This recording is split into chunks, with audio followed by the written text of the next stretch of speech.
The Flawless Seeker, Perfectionism, and the Inner Critic. This is the last of our 4-part online series on tackling taboo topics. So for those of you who have joined us at any part in this series, welcome back. It's so awesome to see you all. For anyone that doesn't know me yet, my name is Tina Biro, and I'm a facilitator and executive coach here at Performance Frontiers. And I'm really glad you could join us today because I'm excited for this session. So I'm also thrilled to be joined by my amazing colleague and co-facilitator today, Jonas. Thank you, Tina. I'm Jonas Oganovsky. I'm also one of the facilitators and coaches here at Performance Frontiers, and I particularly cannot wait for this, our last of this series. Before we do kick off, just a few little housekeeping items. We do record these sessions. If you can keep your camera on, we'd love to see your faces. That helps us see your faces and just stay connected and see how you're traveling throughout the session. In terms of questions, if you can keep yourself on mute throughout the session and pop any questions or comments that you might have into that chat box, that would be really helpful for us. Thank you so much. Awesome. Thank you, Jonas. So to get started on today's topic, I'd love to share a story with you all. And some people that know me know that, surprise, surprise, you can't tell by my accent, but I'm not Australian. I moved to Australia when I was young. And so I had to learn English when I first moved here. And after learning English, I then started primary school. And after a few weeks in primary school, my teachers became quite concerned and they called my parents in. They're like, well, we need to talk to you. And my parents are like, what's going on? And they're like, so we don't think Tina knows how to speak English. My parents are like, no, we can assure you, she went to English learning school. She speaks English. No, we're like, what is happening? They're like, she never talks. We've never heard her speak English. And so this was my inner perfectionist showing up in very early childhood, that I believed that unless I could speak English perfectly, I wasn't going to. And I was so scared of mispronouncing a word or being embarrassed by the way that I spoke this new language that I just decided to not speak it at all. And, this inherent perfectionist voice continued to follow me throughout life. And it showed up in high school. It showed up in work, where again, I just continued to stay quiet for fear of embarrassing myself, for fear of not quite saying the right idea or saying the right thing. And I continued to hold myself back. And I know for those of us here, I'm going to make the assumption that many of us feel this pressure to make everything flawless, often at the cost of our own energy, of our own time, of our own peace of mind. And it's that little voice that gets in our head that's like, what if it's not good enough? What if you don't say that word perfectly? What if you have an accent? Or maybe just one more tweak to get it just right. And so it can be quite, heavy for us when we're holding all of that and trying to be perfect. And so this is a topic that hits quite close to home for me, and I'm so excited to delve into it with all of you today. I'm so glad that you shared that story, Tina. And perhaps as you hear some of the stories and the examples as we go through the session today, you might reflect on your own that resonate with that, so you can kind of connect it to your experience and your work life as well. And speaking of that story, so here at Performance Frontiers, we work with leaders, we work with teams, and a lot of the challenges, different versions of what Tina just shared with us there, are challenges we've regularly come across with leaders and teams, whether it's that overworking that is a result of that perfectionism, whether it's the avoidance of feedback, whether it's a need for constant improvement. That perfectionism can actually become that barrier for well-being and productivity. So the session today that we're having is we want to dive into the complexity of perfectionism and look at where does it come from, how does it show up for you in your lives and in your work, and importantly, how can we start to shift away from that perfectionism mindset. So it's all about freeing ourselves from the weight of perfection and learning to actually value progress and growth instead. So with that in mind, we could think of perfectionism. We're talking about perfectionism today, and you can think about it as a part of us that actually is looking to protect us. It's a protective part of us, and it often has good intentions. And what you can find, and the research shows as well, is that it's often trying to keep us, to protect us from and help us to avoid uncomfortable emotions. So those emotions can be different for all of us. That emotion might be a sense of unworthiness. It could be a sense of fear. It could be a feeling of shame. Whatever it is, we can ask the question, what is it we are trying to move away from when our perfectionist protector shows up? So that can be a good open question even for yourself to jot down, to have that as an open question throughout. What we want to do to start off the session, to kick off, is to get us all to connect with that part of us, so that we can have a deeper awareness of ourselves and what drives that perfectionism as we go through the session today. So to do that, we're going to practice a little mindful moment. I'm going to take you through that now. And I'd like to invite you, if you feel comfortable, to close your eyes. If not, you can simply soften your gaze. So I want you to start by taking a deep breath in and then letting it out slowly. And I'll invite you to bring to your mind a recent or current task or project where you feel that pressure to make everything about it perfect. Picture the details of this task.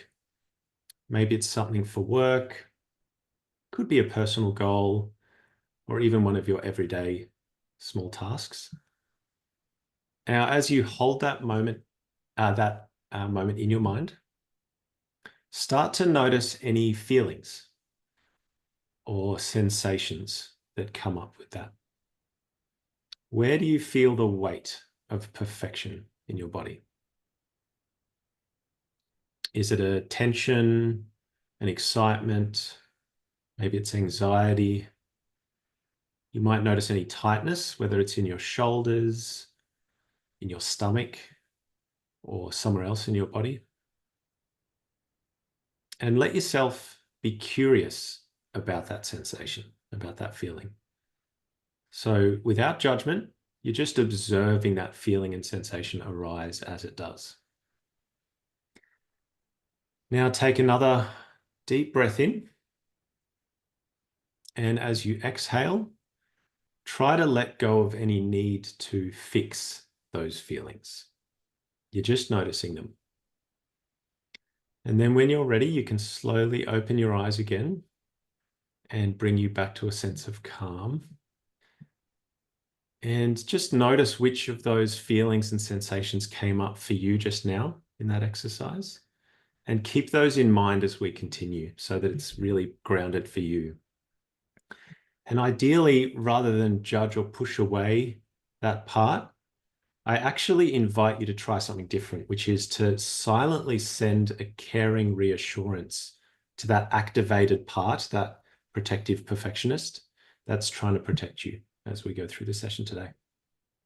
Thanks so much, Jonas.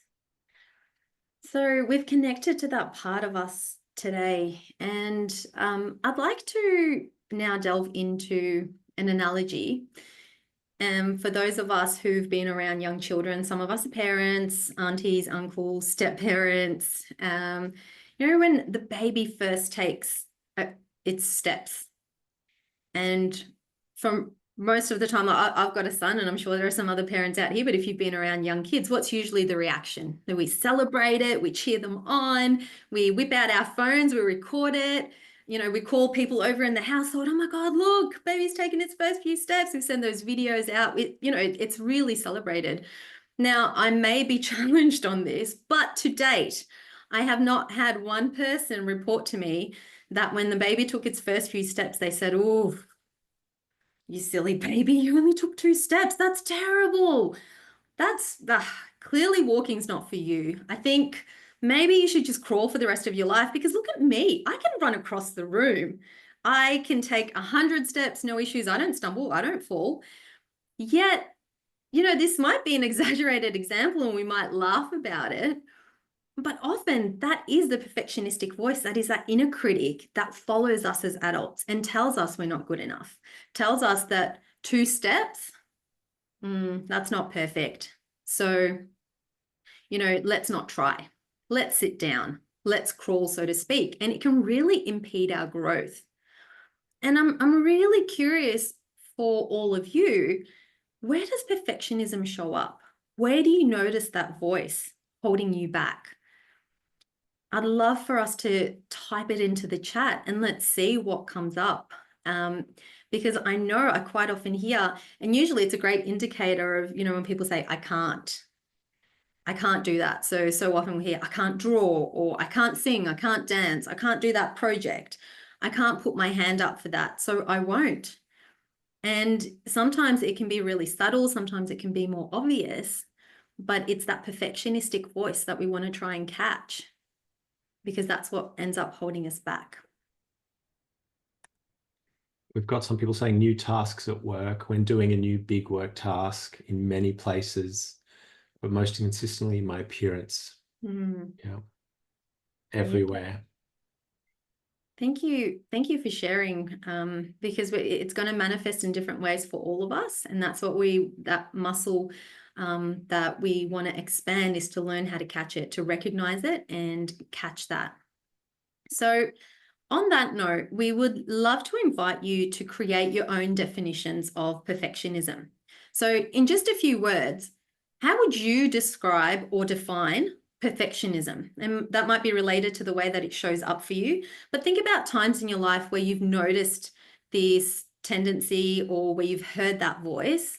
And based on that, how would you describe it? What does it actually mean to you? So, for example, for me, perfectionism, I know I would define it as when I push myself to an extreme, where I start to sacrifice my own well-being, for the sake of getting everything just right or just perfect.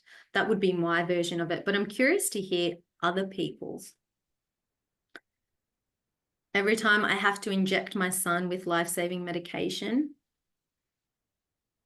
I think that might be the way that it shows up for us. Thank you, Christy.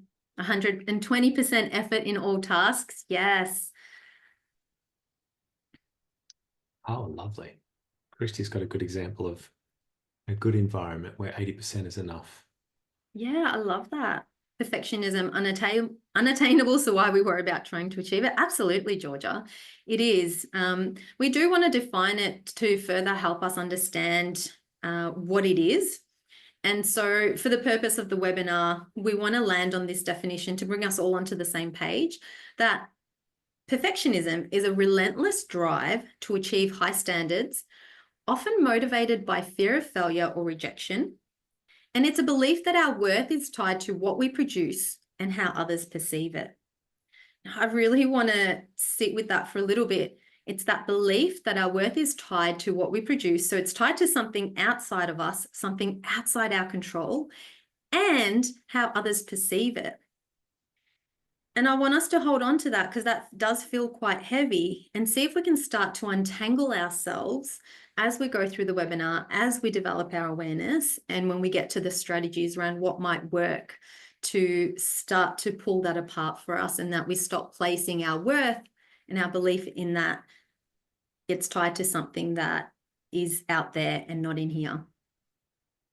Yeah, great point. And so if we look at this definition and we sort of hold this as we go, you can kind of see how it can highlight how perfectionism can actually become a bit of a vicious cycle. It can be a cycle of our own high standards, a cycle of our self-criticism, and ultimately at the furthest end, burnout. So the reality is it's less about excellence, perfectionism, strangely enough. And it's more about our self-worth being tied to our achievements. So just something to keep in mind as we move forward. So we're talking about perfectionism and being perfectionist, which can be a broad concept. So let's actually break that down a little bit further. There's two psychologists by the name of Paul Hewitt and Gordon Flett actually broke it down into 3 different forms. And what those were were self-oriented perfectionism, other-oriented perfectionism, and what they called socially prescribed perfectionism. So what are those? Just briefly, self-oriented perfectionism sounds quite self-evident. So that's when we hold those unrealistic expectations for ourselves. So we expect ourselves to be perfect, have perfect standards, and we are hard on ourselves when we don't meet those expectations. Okay. Other-oriented perfectionism is where we have unrealistic expectations. So there's still that aspect in common. But we hold those standards and expectations for others. We're hard on those people if they don't meet our standards and expectations. And then finally, socially prescribed perfectionism is where we actually believe that others have an unrealistic expectation of us. So that's where the distinction comes in. And we believe that others are going to hold us to those perfect standards, and they are going to be critical of us if we don't meet them. And there's some great questions coming in. I'm curious if those three, any is more common than the others. There's the opportunity to dive further into that research. I think that's a really good question, actually. So I love that curiosity coming through. Just maybe in the chat, if you want to share which of those three resonate the most for you. If you just want to put in there, you could put 1, 2, or 3 to indicate which ones resonate the most, and perhaps we can see what kind of a theme is coming across for this group. Yeah, so we've got quite a lot of 1s coming in. Yeah, 1 and 3. I think often they can come in clusters as well. They can come together. Yeah, absolutely. I certainly know all 3 resonate for me, but number 1 has that strongest hold, and it seems like that's what's coming through as a theme for this group as well. And, for these reasons, it might feel like perfectionism is just part of who we are. It's been there for the longest time. Like for me, it goes all the way back to really young years where I saw it show up, where I shared that story. But we actually know it has deep roots in various life experiences and certain personality factors as well that can predispose us, as well as some societal pressures. And so I'd love to take us on a journey to explore this and understand, from childhood to adulthood, what perfectionism can be shaped by and further strengthened by. So imagine if we go back to the analogy of that baby taking its first few steps. Now, perfectionism isn't really evident there, but if, for many of us, it does start in those early stages of life. And if we grow up in environments where approval or praise was tied to our success, it can start to foster this belief that I'm only valuable if I achieve. My value is contingent on that. And then as we continue to grow, these societal and cultural pressures come in. And we know that society often celebrates high achievers. And now I just want to highlight the fact there's nothing wrong with celebrating high achievers. However, when we constantly put emphasis on just the outcome, that can start to reinforce this belief around our value being external to us, around, in order to matter, I need to excel. So some of these messages start to become part of our core idea of our self-worth, and it continues to drive this need to be perfect. And then that can start to exacerbate this fear of rejection, this fear of criticism. We know that in the last 20 years, where we've had social media come onto the scene as well, this comparison around our lives and other people's lives, where we see this curated or polished version of what people put online, we start to compare our opportunity areas to these curated pieces that further exacerbate this perfectionistic tendency.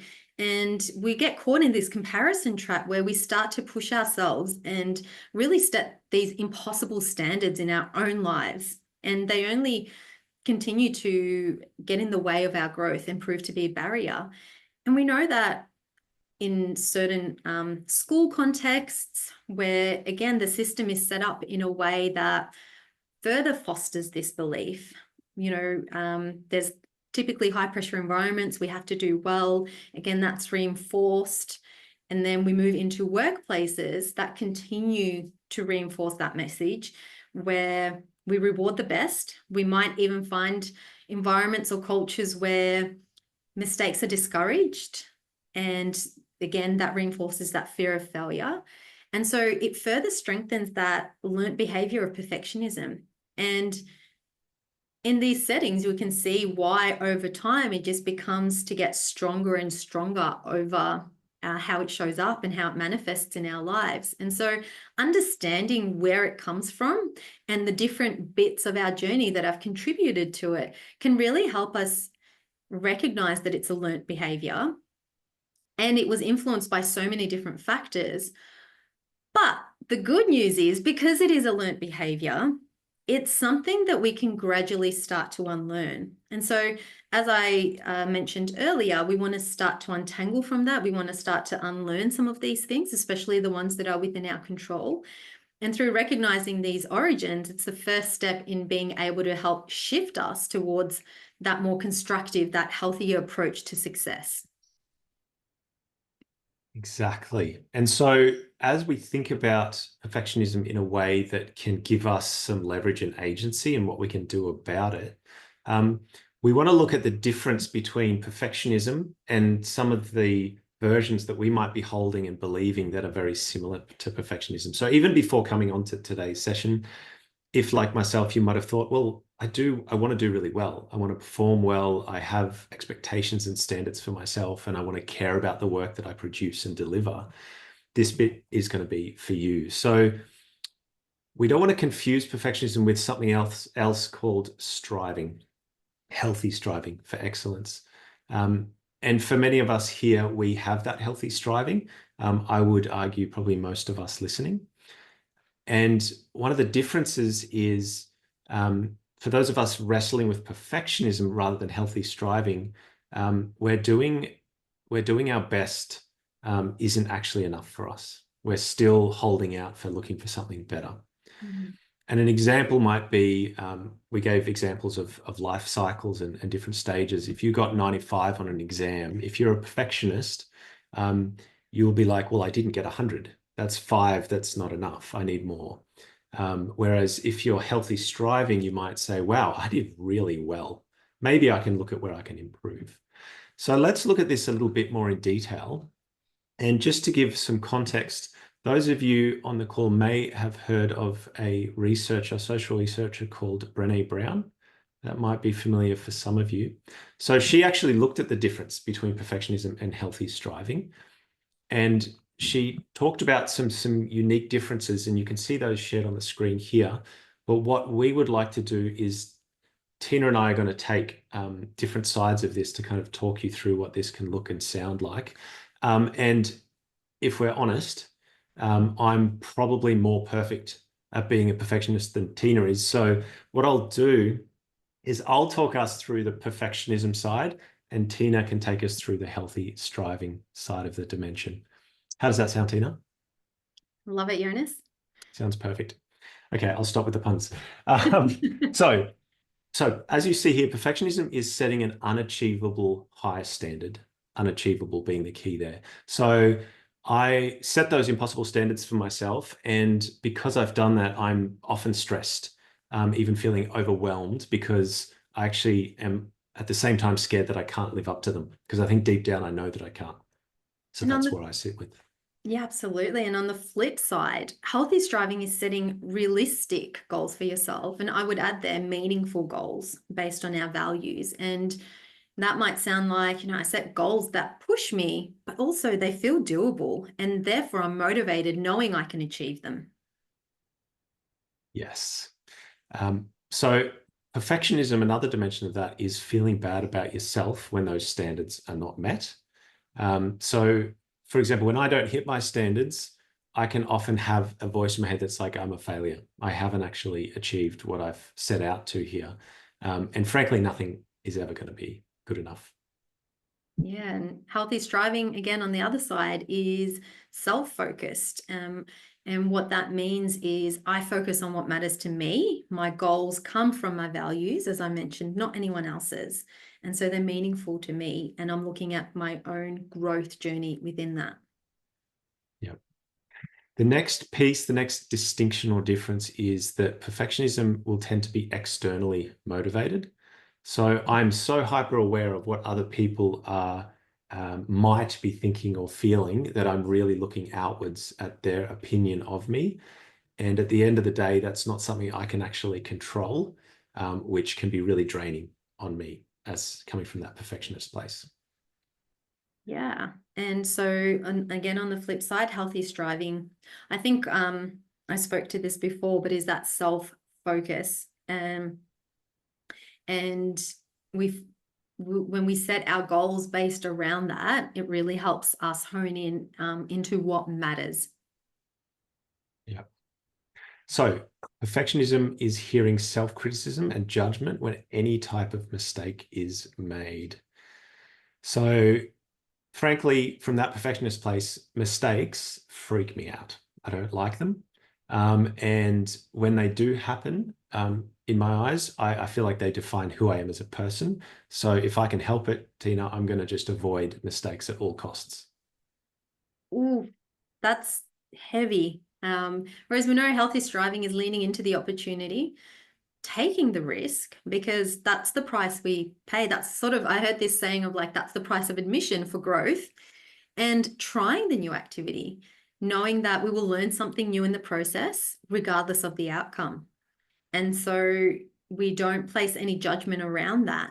And we have this belief, or we have this internal dialogue that says, I see mistakes as part of learning. I'm willing to try new things, knowing that I'm going to grow as a result. And that's what matters at the end of the day. Yeah. Yeah. And so here you can see that perfectionism is the avoidance of those mistakes, which I mentioned before. And I will avoid mistakes as that perfectionist. I'll do that any way I can. I will overthink. I will put things off. I'll procrastinate. I'll give up. And over time, that can be quite exhausting, to be honest. Absolutely. It is that relentlessness that we find really exhausting, and that zaps our energy. And so healthy striving on the other side, what that looks like is learning from what we need to learn in terms of the experience, and bouncing back, fostering our resilience, knowing that it's valuing progress, enjoying that process. And again, similar to the point before, that mistakes are part of that. So again, it's reframing that belief. And this is something that we'll come back to, valuing progress over perfection. Yeah, yeah. So we looked at the two distinctions, and as we were going through that, a really great example came up of one of the possible positives that can arise from having a perfectionist view or mindset, which is having a really strong sense of purpose, being deeply purposeful. And when might that actually be beneficial? So a question, I guess, that we could add to that is that purpose arising from that healthy striving or from an unrealistic side? But I think that's a great call out. I think purpose is something just like perfectionism that many of us might sit with. Many of us probably care deeply about what we do. So essentially, if you feel perfectionism it's that feeling that you're never enough. And you have the belief that you have to live perfectly, you have to look perfectly, as some people shared in the chat. You have to be perfect as a human being. And you have to try to avoid that pain of blame or judgment of shame that you might feel. And I think Dr. Brené Brown says it really powerfully when she says that perfectionism is like a shield that we use to protect ourselves from feeling shame and vulnerability. I just want to build on that quickly, Jonas. I was listening to a podcast the other day, and similar to that, I heard a quote that said, guilt and shame lowers your vibration or lowers your energy more than any mistake you make. And I thought that was so powerful and so true. We fear the mistakes, but actually the shame that we're trying to protect ourselves from through perfectionism is what really lowers our energy and our vibe. Yeah, great. So we understand a bit of that difference between the two. And if we come back to perfectionism, and let's have a little bit of a look at how can it actually impact us? What are the ripple effects on ourselves and our environment in a work setting? Some of the ones that you'll see here, and we'll give some more details and dive into a few of them, but essentially a big one can be delaying making decisions. and procrastinating. As I go through these, see if you nod to yourself or if you recognize any. Another one can be when you start to micromanage and struggle to delegate to people. So if you have a really strong sense of what's perfect and what's acceptable, and therefore others might not have that same standard or that same idea of going about things. And there might be some hesitancy to share that with someone else for them to take it forwards. I think that Yeah. can be a big one. I might just jump in there and share that this is a really common one that comes up in coaching that I find for leaders, that struggle between delegating and, not micromanaging, allowing people the flexibility to kind of fulfill and find their own way to achieving those objectives. Especially for emerging leaders, this is quite a common theme that comes up. Yeah, good example. Another one is difficulty receiving feedback. Now, apparently there's a distinction between positive feedback and constructive feedback, but if, like me, you resonate with this one, you might actually avoid feedback where you can, because feedback feels critical, and often we can then criticize ourselves on any feedback that's come in, even if it's constructive. The downside to this is you can become more defensive and self-critical, and you can actually miss out on what could be really valuable pearls of information and opportunities for improvement within yourself and even within the team as well. Another one is some increased stress and burnout. So we mentioned that earlier, it can be the far end, the burnout, but it can also be that day-to-day stress. And if we're constantly striving for that unrealistic standard that we can't meet, that 120% somebody mentioned earlier, we might be staying back late every day at work. We might be working on weekends. We might be working to a point where we're actually getting quite burnt out and it's impacting our well-being. The final one is lowered team morale. So particularly if you are in a leadership role, whether officially or you have people that look up to you within your teams, you might even feel like you have a functioning perfectionism where it's okay as long as you can meet those standards. But what we need to be mindful of is there can be a ripple out effect. And if we're holding explicitly or even implicitly that only flawless is acceptable in work that's being done, especially if we're in a leadership role, that's going to be sending that message out throughout the culture. And people are going to feel like they can't take risks because they're not allowed to make mistakes. And ultimately, they're going to be less likely to actually engage openly, and a sense of psychological safety can be threatened as well. Yeah. So, yep, Tina. I was just going to add, Chris, you mentioned their micromanagement and lower team morale, build on each other might exacerbate. Absolutely. And to your comment, Steph, we will get to the strategies and hopefully that will answer your question. So come back to us if not. Yeah, absolutely. So to wrap this piece up, while perfectionism can feel like it's a motivator, especially if we haven't yet teased apart healthy striving and perfectionism in the workplace, it actually shows that if we do over-index on some of the standards that we hold ourselves and other people, it keeps them from reaching their full potential. So what we actually want to do is have what's called a growth mindset and balance that with our standards.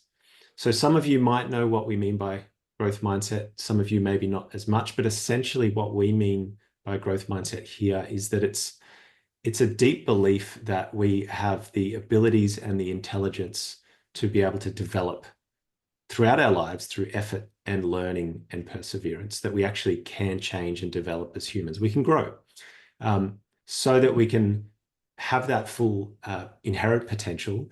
And we're more focused on the effort that leads us along the way as opposed to the outcome needing to be perfect. So I'd love to hear in there, if people want to share in the chat box, just to take a moment of self-reflection and think about your own work experiences. So we went through a few examples of how that can have an impact and the consequences, but thinking about your own, which of those examples resonated the most? You might share that in the chat box, or if you want, you can just record that somewhere for yourself as well. And while we're waiting for some of those, were there any other examples you'd want to give there, Tina? I think the burnout really resonates. And again, that's a common one that comes up for people. It's kind of that relentlessness and the constant pressure that we put on ourselves can have a big impact. Yeah, Stephanie, absolutely. I find that quite a common one that comes up as well. And I know historically for myself, it's probably been one of the biggest ones that has featured. Yeah, absolutely. Okay, so we have looked at the origins and the ways that perfectionism can impact us at work and in our lives. And I think everyone's super keen to hear, what can we actually do about these? Yes, let's jump into the strategies. And I just wanted to circle back to a comment we saw earlier from Gretel around, when can perfectionism be beneficial and when can it not? We don't want to say perfectionism is bad because, as we said earlier, it serves a function, right? It is a part of us. And we want to start to get discerning around when does it serve us and when does it not? And it's those parts where it stops serving us. And I think the distinction is where we start to over-index, where we start to feel those emotions around shame or fear, and that's what's driving our perfectionism, as opposed to high standards or wanting to do a good job. It's those moments where we put our self-worth in that basket of I need to be perfect in order to be worthy, can usually give us an indication of this is time to lean into a strategy to start to diffuse that. But absolutely, there are other times that it does help us get really good results or outcomes and whatnot. And so we want to start to practice that discernment around, is this still serving me? Am I starting to over-index here? And like we said, it's a journey. We're not always going to get it right, and that's okay. I think that's the whole purpose of this webinar. So the 4 strategies we're going to look at, the first one is around the self-oriented perfectionism. So we're going to look at the self-talk shift. The second strategy is around other-oriented perfectionism, and that's the expectation alignment. Then we're going to look at the socially prescribed perfectionism. So that language that we're going to continue to hear of progress over perfection. And then we've got a bonus one for you, which is labeled at the magic question that can help. I think this will speak to your question, Steph, that you asked earlier around how can we build awareness of, what is good enough? How do I set my own standards? So to ground these strategies, it would be helpful if we go back to a real example where perfectionism has showed up for you, and whether that's work or personal, and hold that as we go through and see which of these strategies resonates or you feel like would be beneficial to help combat that. So if we go back and remember the example of the baby taking its first step, and how we would respond with encouragement rather than expecting perfection the first time, that's what this strategy taps into, the self-talk shift, where it's all about our inner talk being more constructive. So the same way we would respond to someone else, we want to start internalizing that with ourselves. And what we're doing here is reframing. So I'm curious if you're happy to share in the chat as I talk through this strategy, when you think about that, whether it's a work-related example where perfectionism shows up for you, what does the perfectionistic voice actually say? What are those beliefs that get you hooked into perfectionism? And so again, if you're comfortable to type it into the chat, we're going to have some examples on the next slide to prompt us. So it might sound like, if it's not perfect, it's worthless. Or everyone will notice this mistake. It's embarrassing. I should have figured this out by now. So they can start to feel quite heavy. And what we're wanting to do is catch those and then practice and experiment with reframing. So for the first one, we might say something like, it'll be okay regardless. Or I might respond to, everyone will notice this mistake with, mistakes are part of the learning process. They absolutely are. And so what can I learn from this? Or for the last one, we might say, this is a chance to improve, not prove. So it's not about proving myself, but it's a chance for improvement. It's a chance for growth. And see how that feels instead. And we want to capture the one that works best for us in those moments.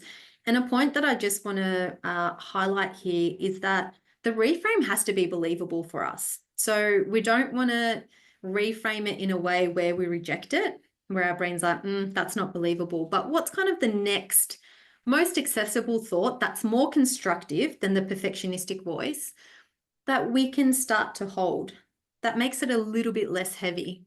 And as we continue to practice that, then we'll move on to the next one, and it will continue to evolve, and it might sound different at different parts of our journey.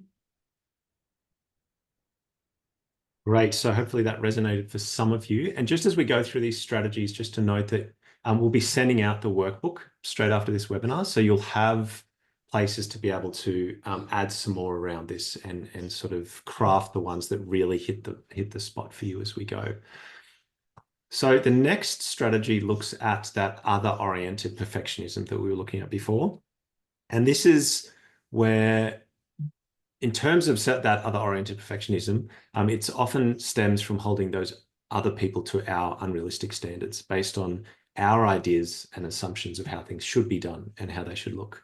So the expectation alignment strategy is designed to help you actually evaluate and check in and be honest whether your expectations are fair. Are they realistic? Are they flexible? Are they actually allowing you to work collaboratively around growth with this other person rather than frustration or disappointment of what's coming up? So how does this look? So here's some a bit of a lever to help you sort of apply this for yourself. And again, this will be in your workbooks. You want to begin by examining your standards. Actually have a look, reflect on them. And you can ask the question, what's the best standard for their skills and this situation that they're in? It might be very different to the one where you remember doing that similar task perfectly. So checking in there. The next step is to consider the context. Ask what's actually realistic given the resources that they have available and the constraints of that particular task. So that's a good question to get you to start building some information there where you might be able to bring more resources to it as well. And finally, allow for flexibility. I think this is a key one. This is a good one I want to remember, is actually asking the question, can they actually achieve the goal just as effectively in a healthy, striving way, even if it's different from how I would approach it? Mm-hmm. So you're practicing patience, you're practicing curiosity with this process. And just as we saw with some of the work examples above, you might notice that theme around delegation. So that's where this one could come in. And instead of micromanaging how someone completes the task every step of the way, you're focusing on the outcome really clearly, and you're giving them that freedom to find their own path to that. Love that, Uranus. Such powerful questions, and hopefully something is starting to land for us to help cultivate those shifts. So let's move into the third one, which was around the socially prescribed perfectionism. So again, that language around progress over perfection that we want to hone into. What would this actually look like in practice? Something that comes up for me is a quote by, if you might have heard it before, familiar with the LinkedIn founder, Reid Hoffman, right? He says, if you're not embarrassed by the first version of your product, you've launched too late. Because he goes on to explain that people who are really successful, they've already launched, they've gotten the feedback. So they're in that progress bit, and they've then put that feedback back in and continue to release the product and improve and move along, whereas someone's still in the background trying to perfect it and no one even knows about it. And so what this strategy speaks to is that how might we start to undo that socially prescribed perfectionism that is outside of us. And the idea here is to share our work early, where we want to gather that quick actionable input. We want to find that progress to keep improving, to keep taking those steps forward. So we might stumble after the first 2, but the next time we'll take 4, and the next time we'll take 8. And before we know it, we're running. And so what this might look like is we've got the example up there. Hi, so-and-so. I'm sharing this early for feedback on, and we want to be clear around what it is that we're seeking feedback around. whether that's, the structure, whether that's around a certain presentation, like are the key points clear? Do you know what, the message is that I'm trying to drive home? And by what deadline? So I'd love it if you could get back to me by the end of this week. And what this starts to do is, through consistently seeking feedback, it challenges the belief that others expect us to be perfect, that we can only share our work once, it's this polished version. And instead, let's leverage the wisdom around us. Let's invite that feedback instead of fearing it, instead of fearing that it's evidence of how imperfect we are or how unworthy we are, and think about it as, actually, this is going to help me learn and grow. Oh, excellent. Let's have a look at the bonus question. So this is a bonus one for anyone who might find this one resonant. And this is around still how you can support yourself. Anyone here who is in a leadership role, or you have conversations with people within your team, you might know the power of asking really good questions. And this is where this is tapping into that. So when we go through this, what I'd like you to do is just have in mind your particular example that you wrote down earlier, that you recorded. And what we want to suggest here is that asking a good question can actually change how you view things. It can change how you view your own expectations of what excellent actually means for the task that you're working on. So, for example, rather than holding yourself to those unrealistic standards and expecting yourself to produce this more perfect than perfect outcome in your first attempt, you can ask a question something like this: with the time, the resources, and the information that I have at hand, what does excellent actually look like? So just notice what that's like to ask that question for yourself. And if you've written that down and you start to notice any sort of new information come up, you might notice that by asking a question, it can actually slow down our thinking and our expectations. And so I invite you to deliberately ask that and just to see what comes up as we go. You can keep those notes for yourself. And we'll have that example in the workbook. You might have a question that's worded slightly differently, but that's completely okay. Great. So we've looked at strategies that you can help and support yourself, but what about teams? What if you're a leader? What about colleagues that you're worried about? Yeah, So absolutely. So let's jump into that. And before we jump into the specific strategies, though, we want to have a think about and set the stage for what would a healthy, striving team look like, and then from there, see how we can actually shift towards that. So we'll share the slide there with the definition around healthy striving. So for the purpose of these strategies, we're defining it as an effective team means setting high realistic goals together, goals that energize and motivate rather than intimidate. I was reading that, I'm like, that rhymes. It's about valuing progress over perfection, celebrating those small wins, learning from mistakes, and building each other up as you work towards meaningful shared outcomes. So hopefully you're starting to hear some keywords that we continue to repeat that helps us shift into that healthy striving, into moving towards excellence rather than perfection. What does that look and feel like? So if a team crosses over beyond healthy striving and we start to over-index and move into that perfectionistic space, what might we see? Is it an example of an over-polished presentation or report that's not actually, servicing the outcome? Like, what was the purpose of that? Did that actually add value? Is it the fear of sharing our works in progress, of I can't share this before it, I've done a good enough job? Or is it where we avoid risks and we don't put our hands up to take on new initiatives that might grow us? Or we might not share new ideas or ways that we've got to innovate. So we want to start to identify that and now have a think about how we can apply and shift into healthy striving. So there's 3 strategies we're going to share, with the first one being embrace good enough for progress. So what we mean by this is we want to start to build a culture of good enough, of, discernment around that point of diminishing returns. And so this encourages our team to shift from expecting perfect first attempts to embracing this. Well, what does good enough look like? What does excellent look like? And it's those stepping stones that we want to build along the way. And so when we allow ourselves to move forward with work, that's a first attempt, we give it more room for refinement and it doesn't stall the progress. So what we can do here is model good enough by sharing our own imperfect work for feedback with the team, especially if we're in a position of leadership. We want to embody those things that we want to try and foster in other people. And we want to celebrate effort and progress. So not just going back to that idea of the growth mindset, we don't just want to focus and hone in on the outcome, but also, hey, Jonas, I really appreciate the time and effort you put towards this. Let's keep working together and continuing to refine it. But I'm not so focused on, oh, this isn't quite good enough. No, it's like I recognize that there's a lot of time and effort and energy that's being put towards that. Let's keep striving.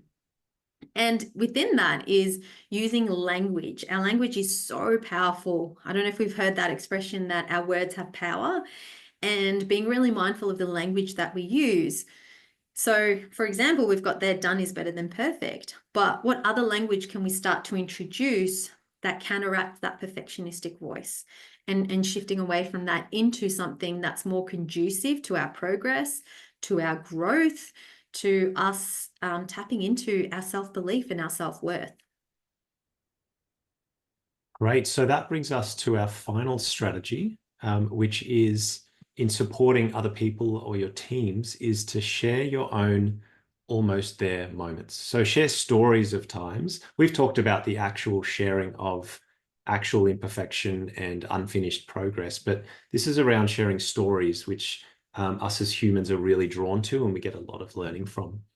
So this is about opening up your own experiences where you grew and learnt through having those imperfections and that actually turning out to be really useful. So for example, I might have shared with Tina a previous piece of work where I felt really hesitant. I was filled with fear and anxiety of bringing that to her. But it turns out with some of the positive but also constructive feedback she shared with me, I actually came out with that with what I was more happy with in the end product. And I've also got new learnings I can take to the next task rather than having just made perfect and then getting to the next one and just achieving perfect. I'm actually growing as I go. So the ways that you can do that is to share the stories of a recent almost there project that you worked on and that you learned from. And it's not just how was it imperfect, but what was the learning in that was most valuable for you? That's where that goal is going to come from. And that's going to normalize the idea for the other person rather than saying, hey, don't worry about perfection, just share things with me. You're modeling and telling stories where they're like, wow, they actually felt really fearful too. And yet they opened up and look what they learned. And actually be open, explicit, and ask for feedback when that work is still in progress. So you might have people in your team that are hesitant to open up and they're waiting till that last little tweak to make it ready to share with you, ready. So actually lean in and ask that open question. Hey, great, can see you, in some progress, you're along the way. Do you want to talk about how you're going with that? So actually framing that as a chance to grow rather than for them to feel judged. And all of these, what they do is they normalize that idea of you're almost there and that's actually okay. And what are you learning to improve longer term rather than having to be at perfect before you even start. Awesome. Thank you so much, Jonas. So a lot of this is about, again, just normalizing, validating, and us embodying the language, the behaviors that helps facilitate that mindset shift, not just for ourselves, but then those people around us. So that brings us to the tail end of our webinar. Thank you so much for joining us. We do. Oh, look at that. Look at us being imperfect. That third strategy there. This one taps into those almost there moments, and we were almost there to finishing. We were. where we want to tap into sharing that project, asking for the feedback, as Jonas has mentioned. So you see a theme coming through all those three. And what I'm curious about understanding is, before we wrap up, what has been the most interesting or valuable takeaway for you from today? Please share in the chat. We always like to see what has been that bit of wisdom that has landed, or maybe it was a bit of a refresher, something that you want to take away and ideally start to apply. Because for most of us, the knowledge is there, but there's usually a gap between the knowledge and the application. So what is it, something that really resonated for us today that we want to take away and really start to apply? And as you're typing those into the chat, we're going to share a QR code with you and also the link for that in the chat, where we'd invite your feedback. As always, we'd love to hear from you. What did you think? What ways could we improve? And also, if you take the time to do that, so it should take 5 or so minutes, you'll go into the draw to win 3 coaching sessions with one of our PF coaches, which is pretty exciting. So yeah, please, would love to hear from you. And even beyond the survey, please feel free to reach out to either Jonas and myself. If you could pop our details up there, Jonas, that'd be great. You've got our email, reach out on LinkedIn if you have any other questions. If you felt like, yeah, you're just wanting a more personalized resource or something like that, feel free to reach out. We're more than happy to support and assist you. But from Jonas and myself and the team at Performance Frontiers, are so grateful you joined us today. Thank you so much for your time. It's one of our most valuable resources, and you've decided to share it with us today. So really, really appreciative. I do hope that there was something of value that landed for everybody today that you're able to then go and take away. And we hope to see you sometime again. Thank you all.